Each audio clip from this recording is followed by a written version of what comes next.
Nós vamos ler até o versículo 29. Atos 26, 1 a 29. A seguir, Agripa, dirigindo-se a Paulo, disse: é permitido que uses da palavra em tua defesa. Então Paulo, estendendo a mão, passou a defender-se nesses termos: tenho-me por feliz, ó rei Agripa, pelo privilégio de hoje, na tua presença, poder produzir a minha defesa de todas as acusações feitas contra mim pelos judeus.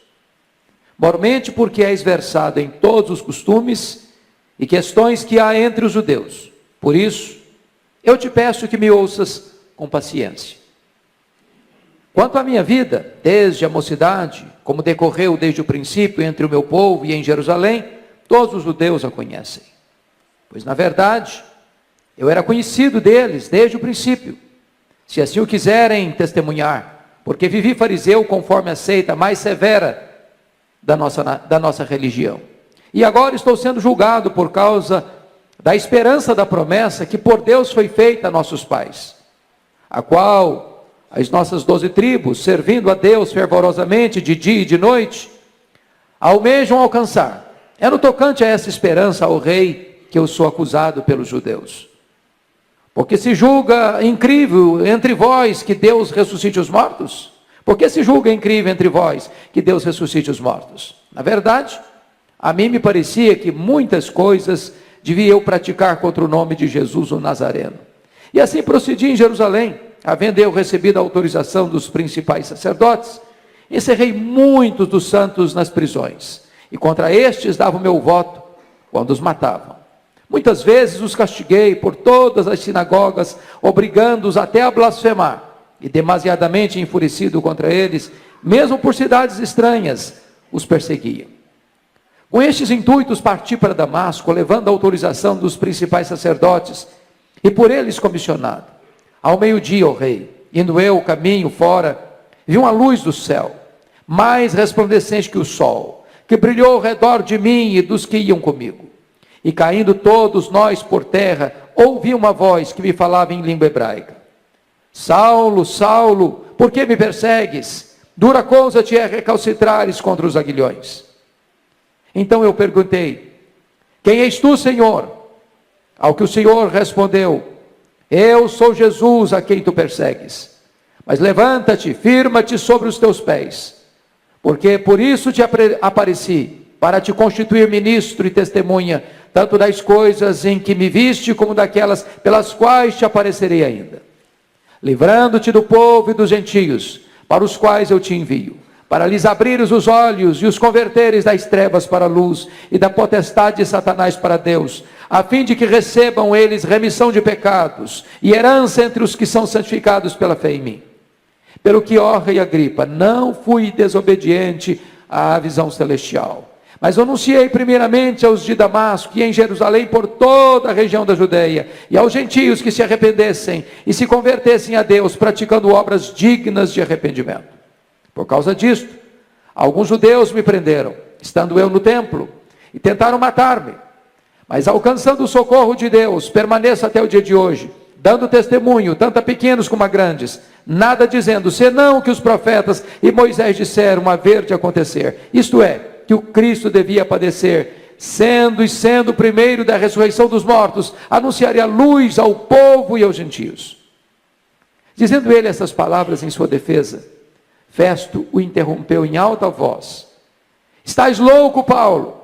As muitas letras te fazem delirar. Paulo, porém, respondeu: não estou louco, excelentíssimo Festo. Pelo contrário, digo palavras de verdade e de bom senso, porque tudo isso é do conhecimento do rei, a quem me dirijo com franqueza, pois estou persuadido de que nenhuma dessas coisas lhe é oculta, porquanto nada se passou em algum lugar escondido. Acreditas, ó rei Agripa, nos profetas? Bem sei que acreditas. Então Agripa se dirigiu a Paulo e disse: por pouco me persuades a me fazer cristão. Paulo respondeu: assim Deus permitisse que, por pouco ou por muito, não apenas tu, ó rei, porém todos quantos hoje me ouvem se tornassem tais quais eu sou, exceto estas cadeias. Você pode repetir o verso 28 comigo? Então Agripa se dirigiu a Paulo e disse: por pouco me persuades a me fazer cristão.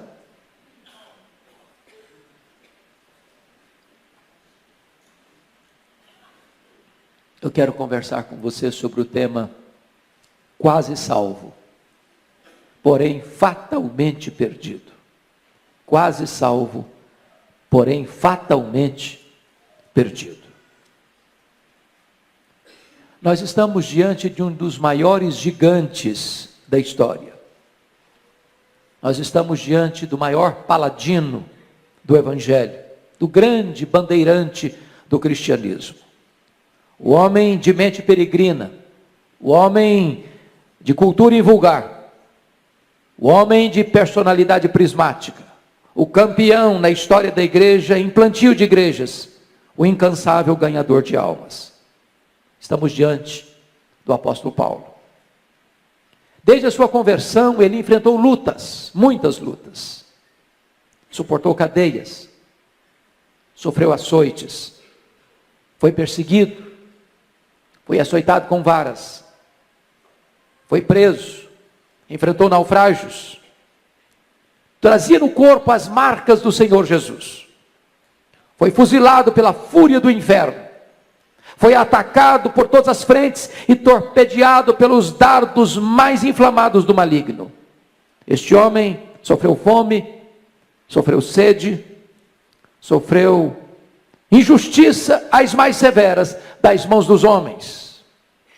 Para pregar o Evangelho, ele atravessou províncias, rompeu fronteiras, marchou por estradas, cruzou desertos, navegou mares encapelados, percorreu cidades, campos, vilas, desertos, entrou nos templos, nas sinagogas, falou nas praças, nas ilhas, na praia, nas escolas, nas prisões, nos régios salões das altas cortes, pregando o Evangelho a escravos e a livres, a reis e a vassalos, a grandes e a pequenos, a sábios e a ignorantes, a multidões e a solitários, sempre falando com intenso fervor e ardor, com saúde ou com doença, preso ou em liberdade, na cadeia ou nas praças, acolhido ou escorraçado, aplaudido ou apedrejado, amado ou odiado, na pobreza ou na fartura,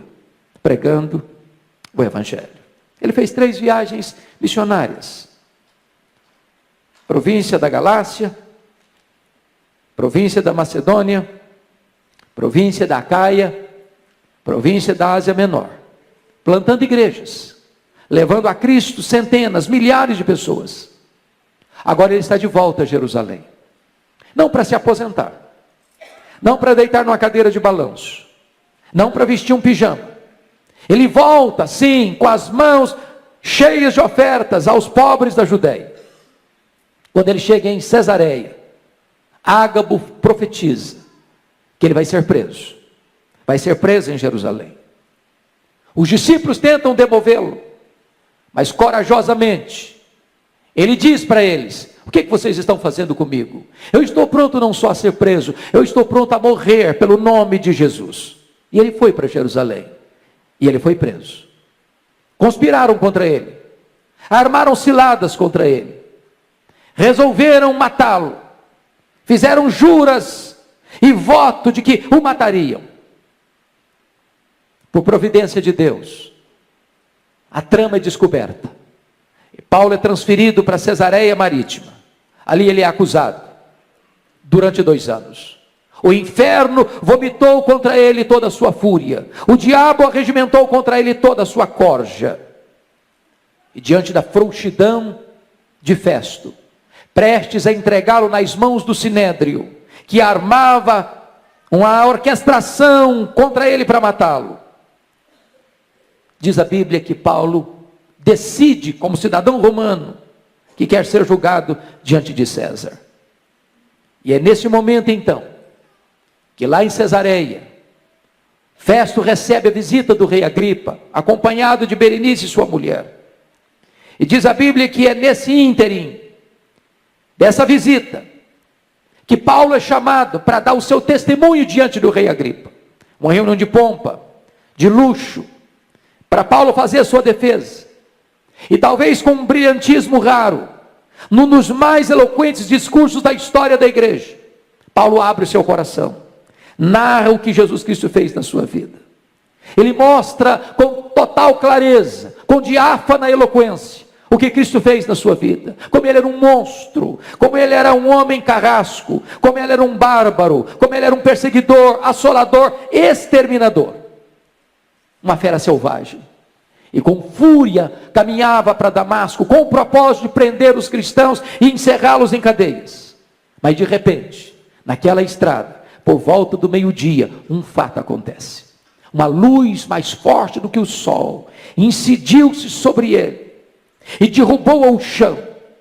E então ele escuta uma voz que bradava desde os céus em voz hebraica: Saulo, Saulo, por que me persegues? Dura coisa te é recalcitrares contra os aguilhões. Este homem selvagem, este homem sanguinário está caído, está prostrado, está vencido, já convertido pelo poder do Espírito Santo de Deus. E ele então pergunta, agora com senso de submissão: quem és tu, Senhor?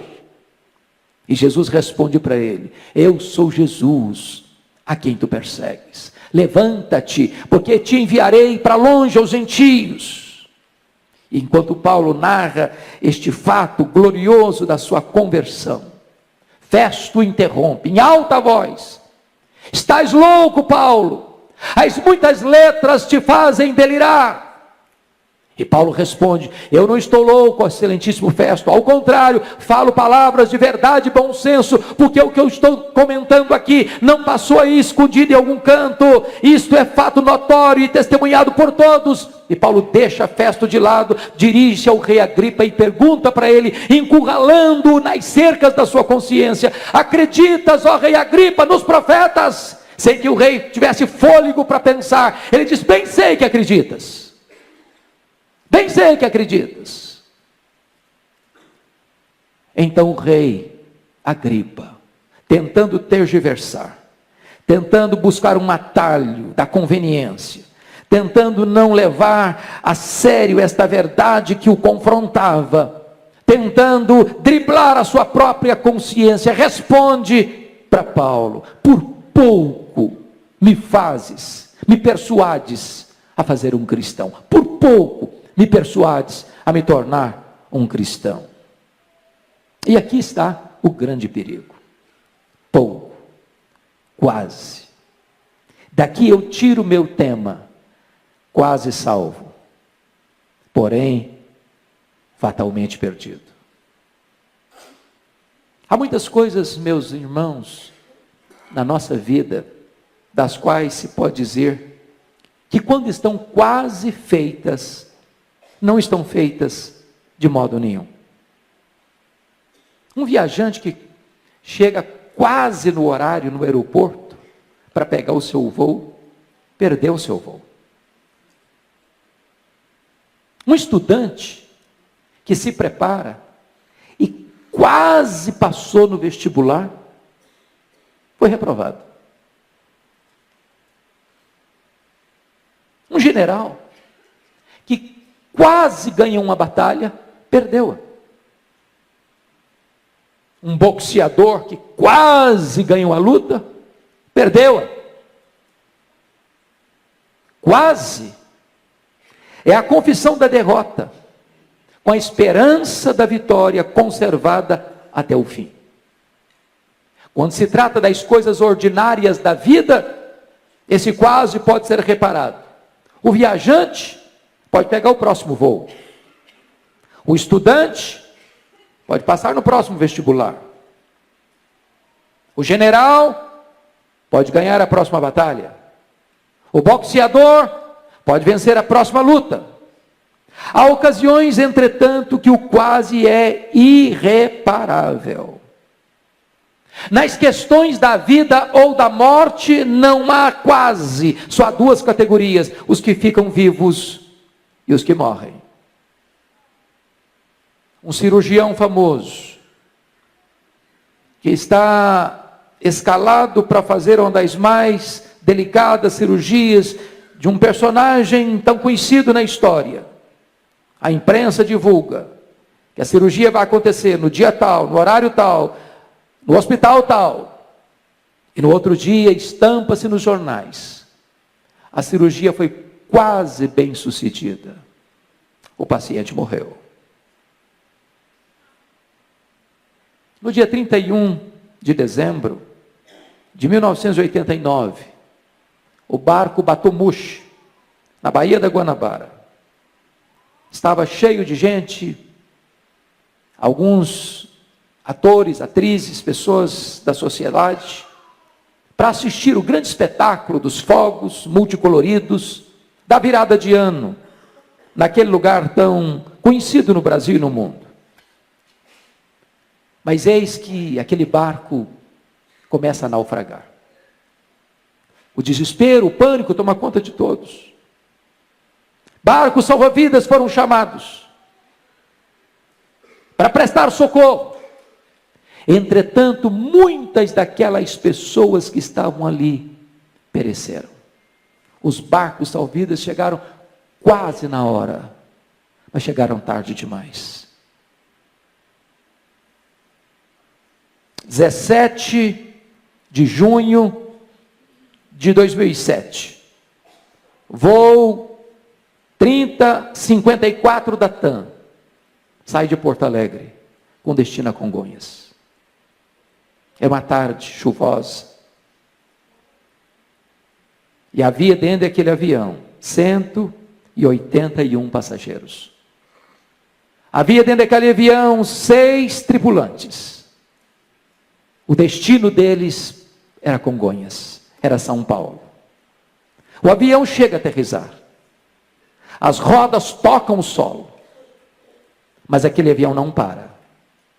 Celeremente avança. Para daqui a pouco vir uma bola de fogo. E aí matar as 12 pessoas no solo. 199 mortos. Pessoas que estavam humanamente seguras e salvas. Apenas quase salvas. Porém totalmente mortas. No dia 5 de setembro de 1870, 11 alpinistas foram escalar o Monte Branco em Chamonix, no interior da França. A noite trevosa se aproxima e ao mesmo tempo uma grande nevasca. E aqueles alpinistas perturbados, transidos de frio, enregelados, não conseguiram tomar o caminho de volta para casa. Nesse desespero, eles caem numa fenda de gelo e perecem um após o outro. Dias depois, o corpo de bombeiro, procurando aqueles alpinistas perdidos naquela montanha gelada, descobriram seus corpos congelados. Descobriram mais. Se eles tivessem dado 5 passos para frente, eles teriam encontrado inevitavelmente o caminho de volta para casa. Tão perto da vida e morrerem. Tão perto da salvação e perecerem. Quase salvos, porém fatalmente perdidos. Pode ser que para você que veio aqui nesta noite, não falte para você quase nada para você ser salvo. Quase nada para você se tornar um filho de Deus. Mas esse quase é o intervalo entre você e a salvação. Esse quase é a distância que há entre você, ou o desejo de você ser salvo, e o fato de você o ser.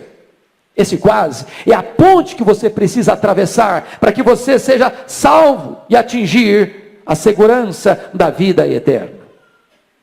Quase não adianta para você.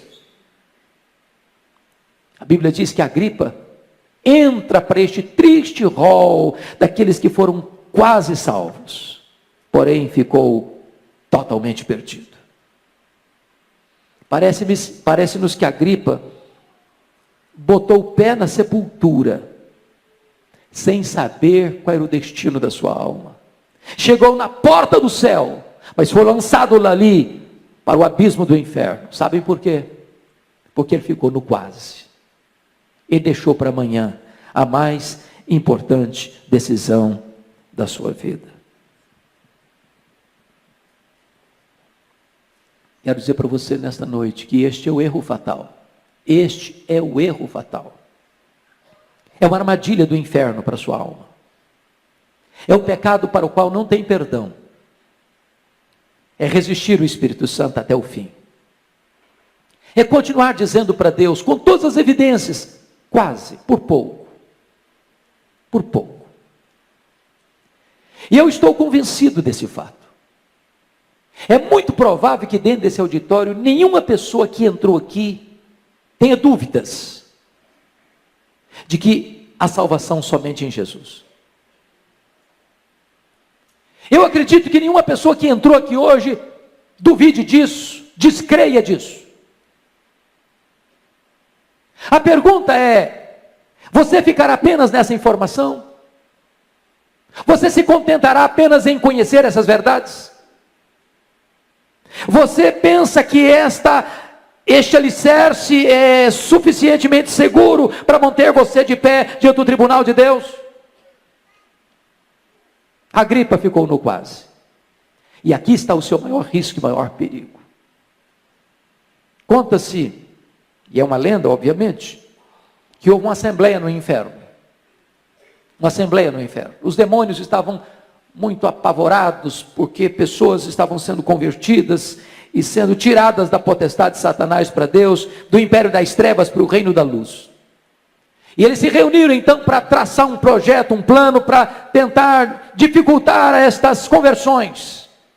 E então, muitas propostas foram levantadas naquela assembleia. Levantou o Senhor e disse o seguinte: vamos dizer para as pessoas que a Bíblia não é verdade. Quando um pregador se levantar para pregar a Bíblia, vamos dizer que esse livro tem erros, que tem contradições, que papel aceita tudo, que a Bíblia não é a palavra de Deus, e então essas pessoas não terão autoridade para pregar. Levantou-se outro mais experiente e disse: não, essa tese não é funcional, ela não é verdadeira, porque sempre que essa palavra foi pregada e pessoas crerem, elas serão salvas. Levantou outro demônio e disse: então vamos dizer para as pessoas que há outros salvadores, que não é só Jesus que salva, que Maomé salva, que Buda salva, que Allan Kardec salva, que o Papa salva, que Maria salva, que Pedro salva, que há muitos caminhos para Deus. Levantou outros demônios mais experientes: não, essa não vai funcionar, porque quando as pessoas ouvirem que só Jesus é o caminho para Deus, se arrependerem e crerem, elas serão salvas. Levantou-se outro e disse: então vamos dizer que o homem não é pecador, que o homem é bom, que ele merece, que ele faz boas obras, que ele pode ser salvo pelo seu sacrifício, pela sua obra, pela sua religiosidade, pelos seus predicados morais. Levantou-se outro demônio e disse: não, essa também não vai funcionar, porque o homem sabe que é pecador, ele tem experiência que é pecador, e no momento que ele se arrepender dos seus pecados e correr para os braços de Jesus, ele será salvo. Muitas outras propostas foram levantadas, até que levantou-se o maioral dos demônios e disse: eu tenho uma solução. Vamos dizer para os homens que a Bíblia é a verdade. Vamos dizer para os homens que só Jesus Cristo salva. Vamos dizer para os homens que o homem é pecador e ele precisa se arrepender. Vamos dizer só mais uma coisinha para eles. Agora não. É cedo demais. Agora não. Deixa para depois. Deixa para mais tarde. Deixa para outra ocasião. Adia essa decisão.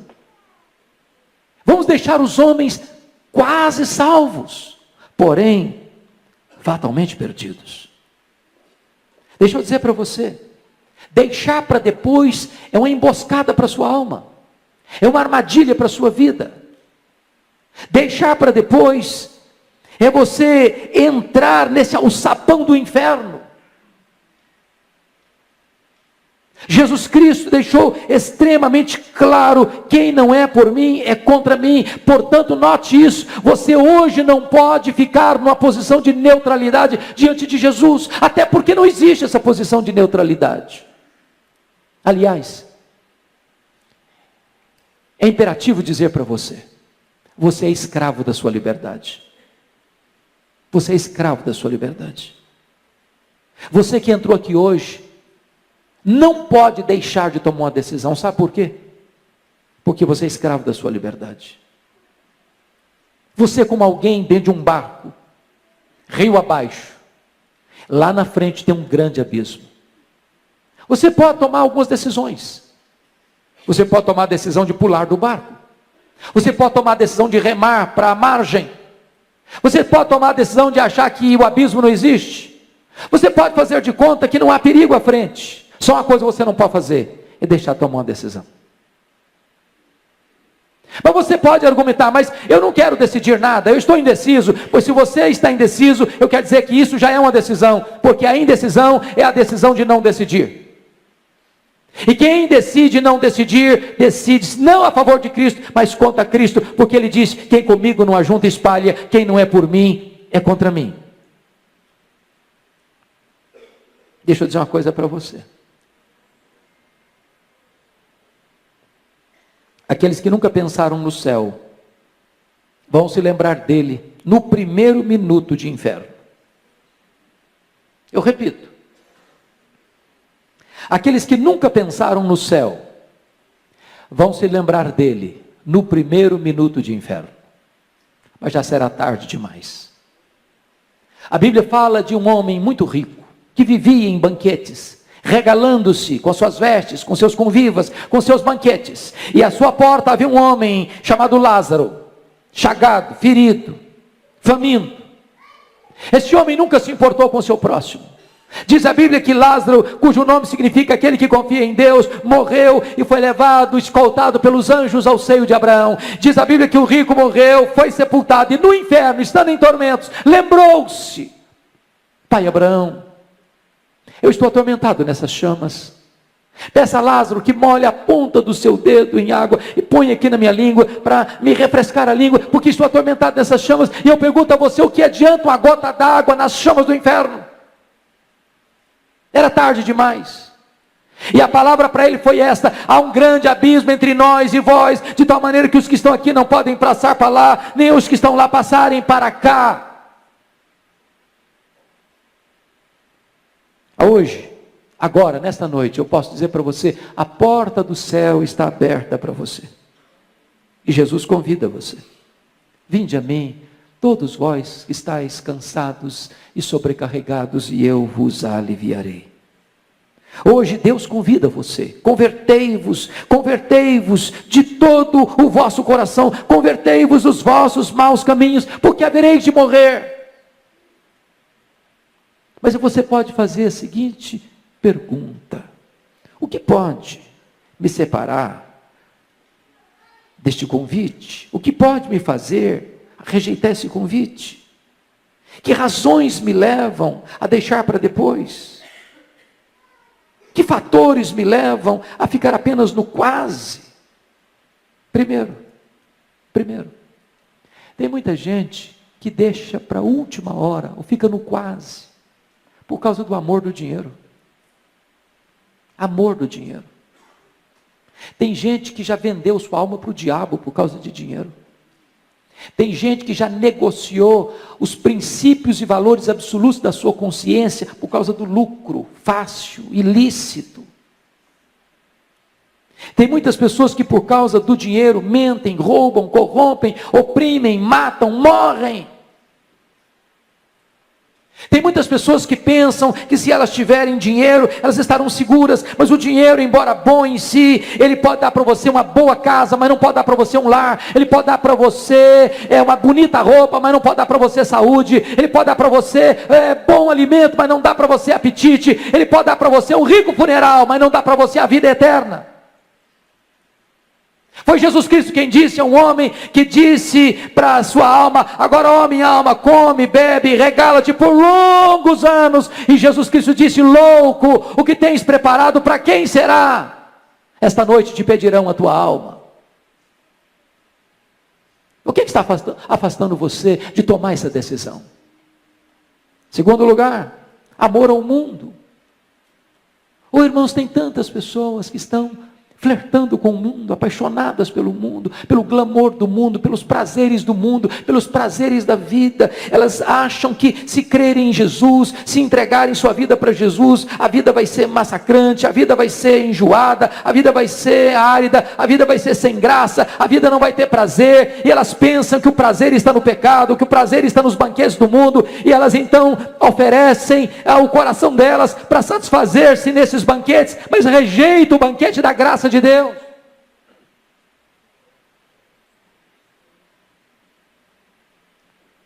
Tem gente que é como o corvo que Noé soltou depois do dilúvio. Quando aquele corvo saiu da arca e viu lama e viu sujeira, ele não quis voltar para a arca. Ele ficou lá. Preferiu a sujeira da lama do que o conforto, a segurança da arca da salvação.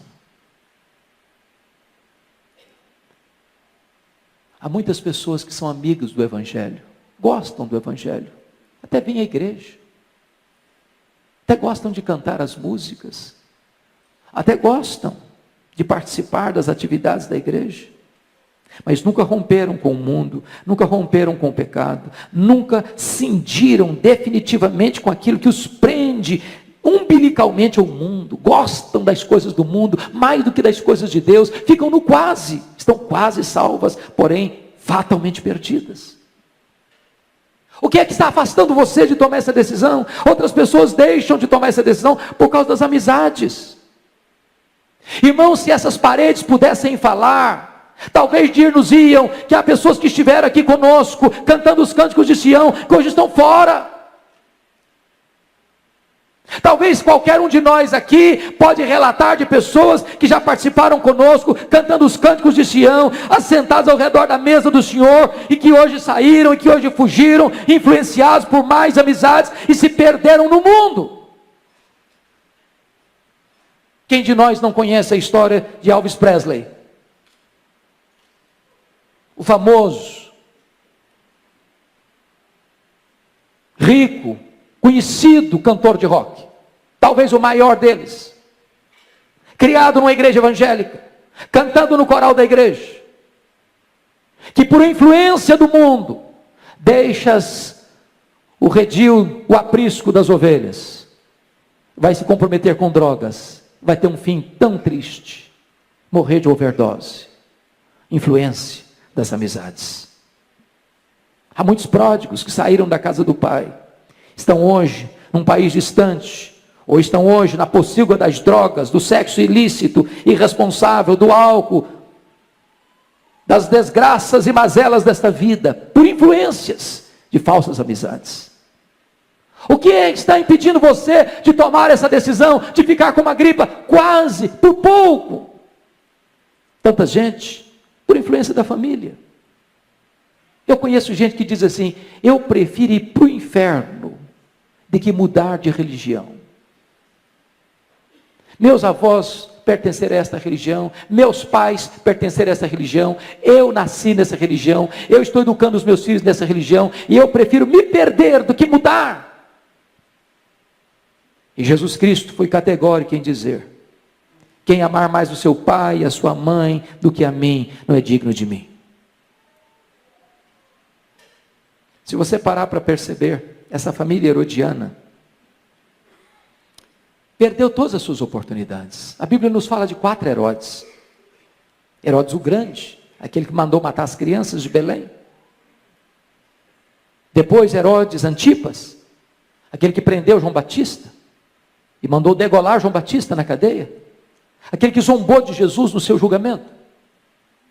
Depois o terceiro Herodes, Herodes Agripa I, aquele que ouviu o evangelho pelos apóstolos, mas perseguiu a igreja de Deus em Jerusalém, e mandou passar ao fio da espada Tiago, e mandou prender Pedro na prisão máxima, e por não ter dado glória a Deus, ele foi comido de vermes.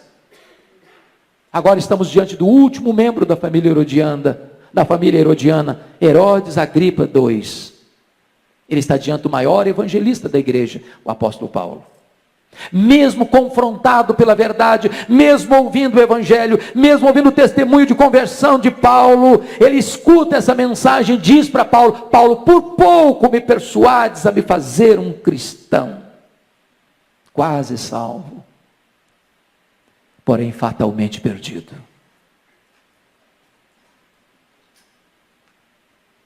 Eu quero dizer para você nesta noite que hoje é o dia da sua salvação. Hoje Jesus está aqui. Hoje você está diante de uma decisão inevitável, urgente. talvez como aqueles 2 ladrões que estavam crucificados diante de Jesus. Ambos devedores, ambos perdidos, ambos condenados. Você e eu não somos melhores do que aqueles homens. Somos pecadores, carecemos da graça de Deus.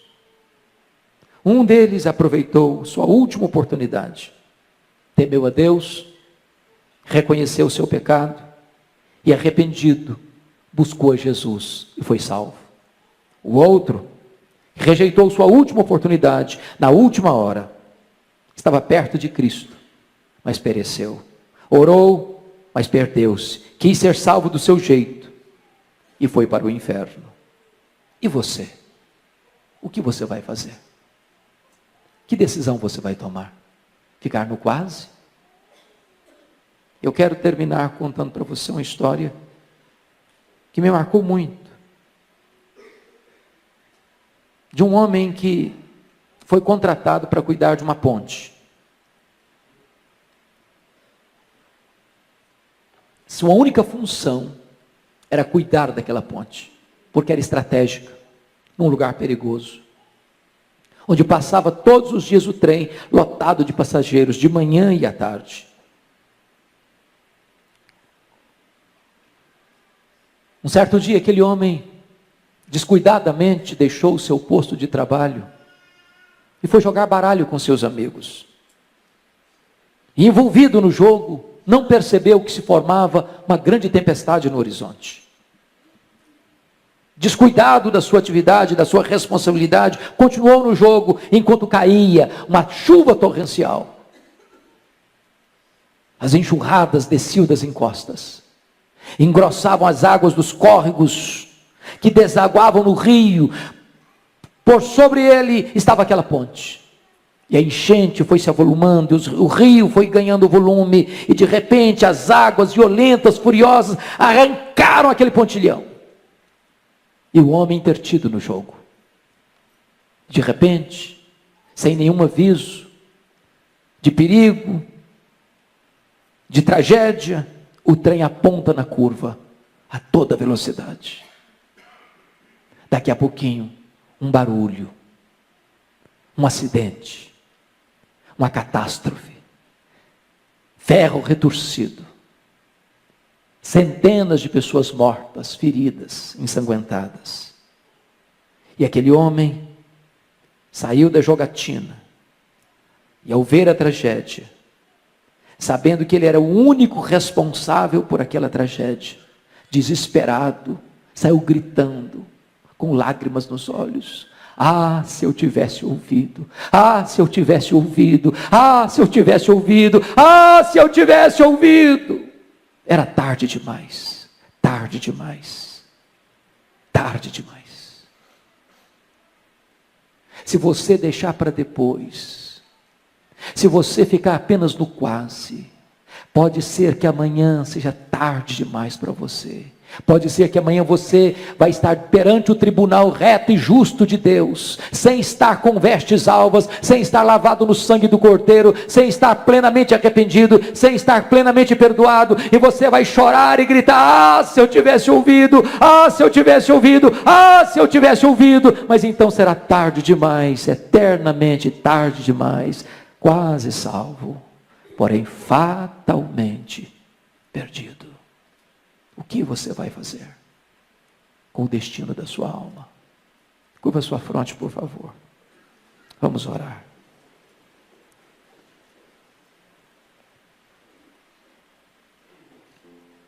Nenhuma decisão da sua vida é mais importante do que essa. Nenhuma.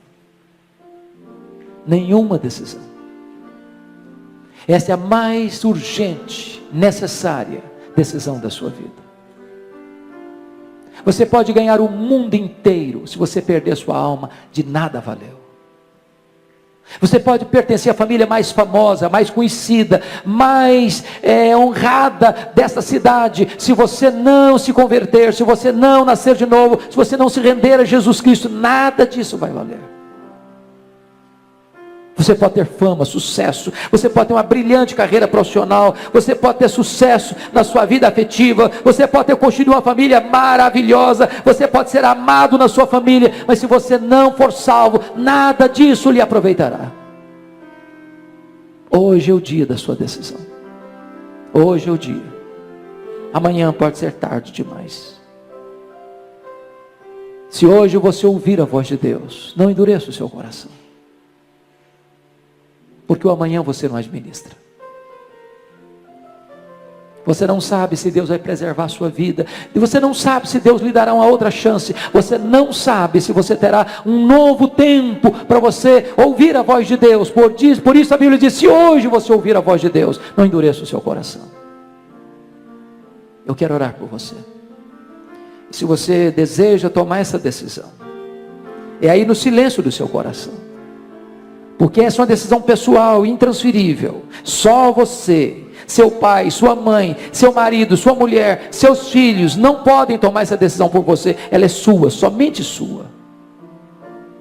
Então nesse momento, fale para Deus, ore comigo assim: ó Deus, eu ouvi nesta noite a tua palavra, e eu reconheço que eu sou um pecador, e eu reconheço que só há salvação em Jesus Cristo, e eu reconheço que hoje é o dia da salvação. Eu não quero ficar como Agripa, dizendo quase. Hoje, Senhor, hoje eu quero tomar a minha decisão. Por amor do teu nome, muda a minha vida. Dá-me um novo coração. Dá-me o arrependimento verdadeiro, genuíno. Dá-me a fé salvadora. Muda a minha vida, transforma o meu coração, liberta-me dos meus pecados. Hoje, meu Deus, eu quero te pertencer, ser o teu filho, ser tua ovelha, fazer parte da tua família, ter o meu nome no livro da vida e ter em mim o selo do Espírito Santo. Eu quero fazer parte da tua igreja, eu quero estar na tua presença para reinar contigo para sempre e sempre e sempre. Ajuda-me, Senhor.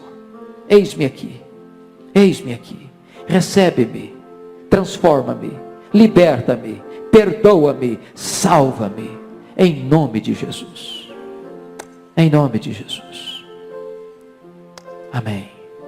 Enquanto a igreja está orando em seu favor, eu gostaria de saber se alguém fez esta oração comigo com sinceridade, que levantasse uma das suas mãos. Eu quero dar graças a Deus pela sua vida. Alguém na galeria? Amém. Mais alguém na galeria? Amém. Mais alguém na galeria? Amém. Aqui embaixo, alguém? Amém. Mais alguém? Mais alguém? Amém. Amém. Amém. Mais alguém? Mais alguém? Nós vamos orar, dar graças a Deus pela sua vida. Onde você está? Fique em pé. Eu quero orar por você neste momento. Pode ficar em pé onde você está. Eu vou orar por você neste momento. Graças a Deus. Ah, Senhor, glória ao teu nome, porque tu és o Deus da salvação. Glória ao teu nome, porque a tua palavra foi anunciada nesta casa, e a tua palavra é viva e poderosa. Agora toma estas vidas em tuas mãos, cobre-as com o sangue de Cristo Jesus. Dá a elas o teu perdão, dá a elas a alegria da salvação, dá a elas a certeza da vida eterna, dá a elas, meu Deus, a experiência gloriosa de um novo nascimento, para que elas possam pertencer à tua família, ao teu rebanho, e receberem de ti, Deus, a alegria e a segurança de que estão nos teus braços, e dos teus braços ninguém pode arrancá-las. Glória ao teu nome, por tão grande salvação. Louvado seja o teu nome. Em nome de Jesus. Amém. Amém.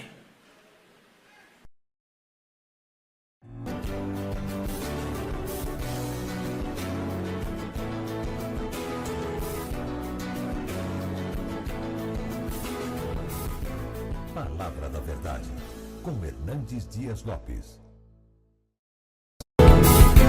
Palavra da Verdade, com Hernandes Dias Lopes. Eu quero compartilhar com você uma das verdades mais importantes das Escrituras, que é uma necessidade sua e minha: como vencer a tristeza. E eu quero basear esta mensagem no Evangelho de Jesus Cristo, conforme o registro do evangelista João, no capítulo 14, versos de 1 a 3. Vamos ouvir a leitura deste texto. Não se turbe o vosso coração. Credes em Deus, crede também em mim. Na casa de meu pai há muitas moradas. Se assim não fora, eu vou-lo teria dito, pois vou preparar-vos lugar. E, quando eu for e vos preparar lugar, voltarei e vos receberei para mim mesmo, para que onde eu estou, estejais vós também. O cálice da tristeza é sorvido até a última gota, praticamente, por todos nós. Num dado momento ou outro da vida, teremos que beber este cálice. Não somos poupados. Não há nenhuma pessoa que passe por esta vida sem conhecer ou experimentar o sabor amargo da tristeza. A vida não é indolor. Nós não estamos aqui blindados dos problemas da vida. Não vivemos num paraíso acima e além da dor. Não estamos numa colônia de férias, nem num jardim grinaldado de flores. Pisamos areias esbraseantes. Não pisamos tapetes aveludados, mas caminhos juncados de espinhos. A dor fuzila o nosso corpo. A enfermidade, tantas vezes crônica ou aguda, nos acicata com o sofrimento. Tudo isso nos aflige e leva a tristeza para dentro do nosso coração. São problemas na nossa vida, na nossa casa, na nossa família, na nossa parentela. São problemas que vêm de fora para dentro e que ecoam de dentro para fora. Tristezas com pessoas, tristezas com circunstâncias, tristezas na vida, na família, na igreja, no trabalho, na nação. Tristezas que brotam de todos os cantos do mundo afora. Como lidar com isso? Como vencer a tristeza? Esse texto que nós lemos, ou foi lido, apresenta um quadro de tristeza profunda. Jesus Cristo havia chamado 12 homens e investiu nesses homens 3 anos, andando com eles, conversando com eles, ensinando a eles, disciplinando a eles, fazendo milagres diante dos olhos deles. E aqueles homens largaram tudo para seguir a Jesus. Até o momento em que Jesus afirma para eles que ele subiria para Jerusalém, seria entregue nas mãos dos principais sacerdotes e escribas, seria exposto num espetáculo horrendo de vergonha, morte de cruz, seria sepultado para ressuscitar no 3º dia. Esta notícia caiu como uma bomba no coração deles, tirou o chão debaixo dos pés deles, apagou a lâmpada da esperança na alma deles. E diz a Bíblia que estes homens, reunidos no cenáculo, no período da festa da Páscoa, estão todos eles com o coração conturbado, mergulhado no caudal da tristeza, a dor pulsando no peito deles. E é nessa conjuntura que Jesus Cristo trata deste assunto tão sensível, que atinge ainda você e a mim, mostrando a eles como vencer a tristeza. Como é que você está? Você enfrenta a tristeza na vida? A tristeza, tantas vezes, também visita o seu coração. Quem sabe não naquelas horas agitadas, mas quando você bota a cabeça no travesseiro. Naquelas horas em que você se recolhe da multidão para escutar os ecos da sua própria alma. Como é que você lida com isso? Pois bem, Jesus Cristo aqui oferece para os seus discípulos 3 remédios eficazes para vencer a tristeza. O primeiro deles está no versículo 1. Ele diz assim: não se turbe o vosso coração. Credes em Deus? Crede também em mim. O que Jesus está dizendo é que você vence a tristeza quando você tira os seus olhos das circunstâncias ou de dentro de você mesmo para colocar os seus olhos em Jesus e crer nele como o próprio Deus encarnado, como aquele que veio ao mundo para nos salvar, para morrer pelos nossos pecados, para nos dar a vida eterna, para nos garantir segurança eterna. Posso lhe garantir uma coisa: se você tirar os olhos de Jesus, você fica assustado. Os problemas são muitos, as crises são homéricas, a situação é adversa. Este mundo marcha resolutamente, assodadamente, rapidamente para uma ruína, o descalabro moral, a destruição dos valores, a conspiração contra os fundamentos que devam manter a família e a sociedade de pé. Há uma espécie de loucura, de insanidade, reinando entre as nações. E se você ficar com seus olhos nesse cenário cinzento e só nesse cenário, seu peito é encharcado de tristeza. Põe os seus olhos em Jesus. Ele está no trono.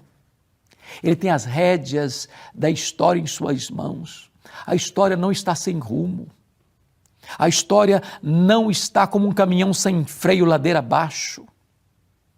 Jesus está sentado no trono e ele conduzirá a história a uma consumação e a vitória de Cristo e da sua igreja.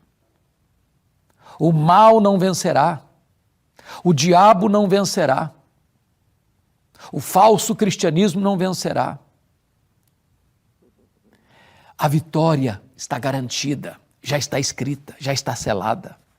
É de Cristo, é da verdade, é da justiça, é do bem. Mas Jesus consola os seus discípulos e nos dá um remédio eficaz para vencer a tristeza. No versículo 2, ele diz, no verso 1 ainda, ele diz assim, aliás, no verso 2, na casa de meu pai há muitas moradas, e se assim não fora, eu vos teria dito, pois vou preparar-vos lugar. Você vence o medo quando você passa a entender que a vida não se limita apenas a este breve percurso do berço à sepultura. A vida não é só aqui e agora, não. Nós não subscrevemos a filosofia hedonista dos epicureus, que dizem comamos e bebamos porque amanhã morreremos. Não. Nós cremos que há um lugar preparado para pessoas preparadas. Jesus disse que ele foi preparar-nos um lugar. É a casa do Pai, é o céu, é o paraíso, é o seio de Abraão, é a Nova Jerusalém. É o lugar onde não vai ter tristeza, nem dor, nem pranto, nem choro, nem luto. É o lugar onde o pecado não vai entrar, a morte não vai entrar.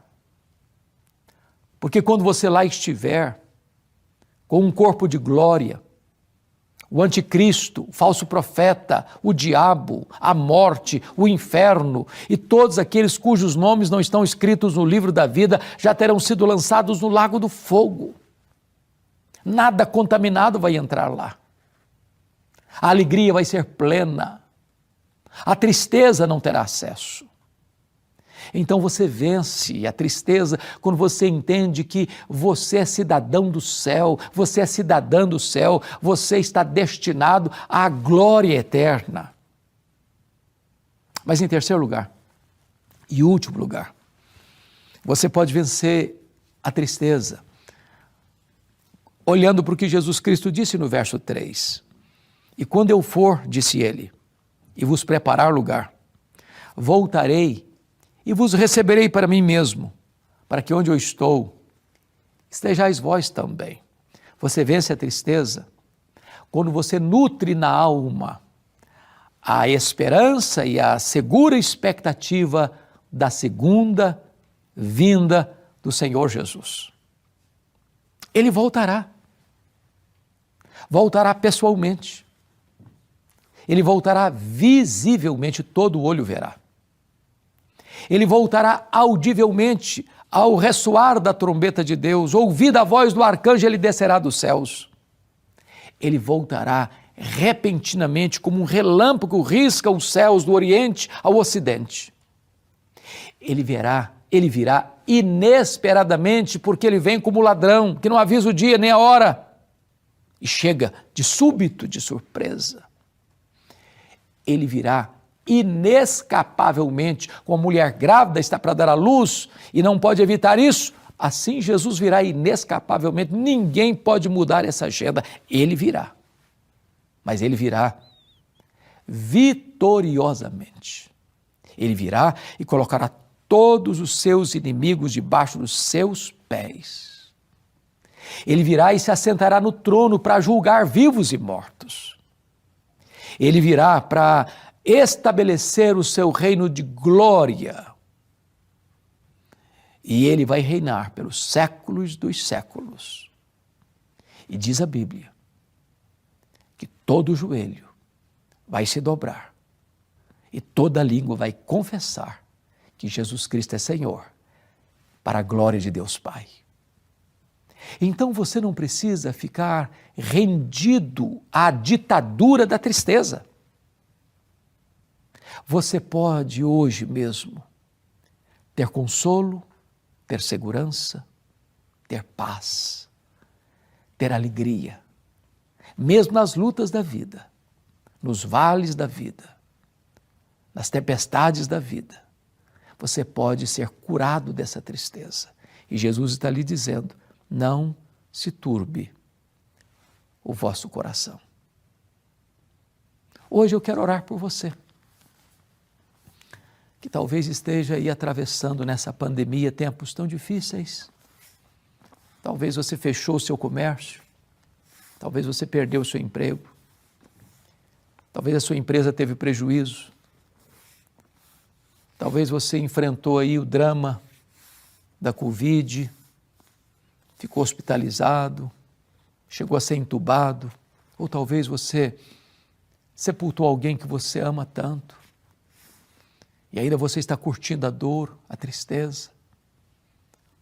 Talvez você esteja aí vivendo a dor, a tristeza de ter resvalado os pés, caído numa tragédia, um deslize moral. Seu coração está triste e abatido. Eu vou orar por você. Põe a sua vida nas mãos de Jesus. Ele perdoa os seus pecados. Ele liberta você das amarras.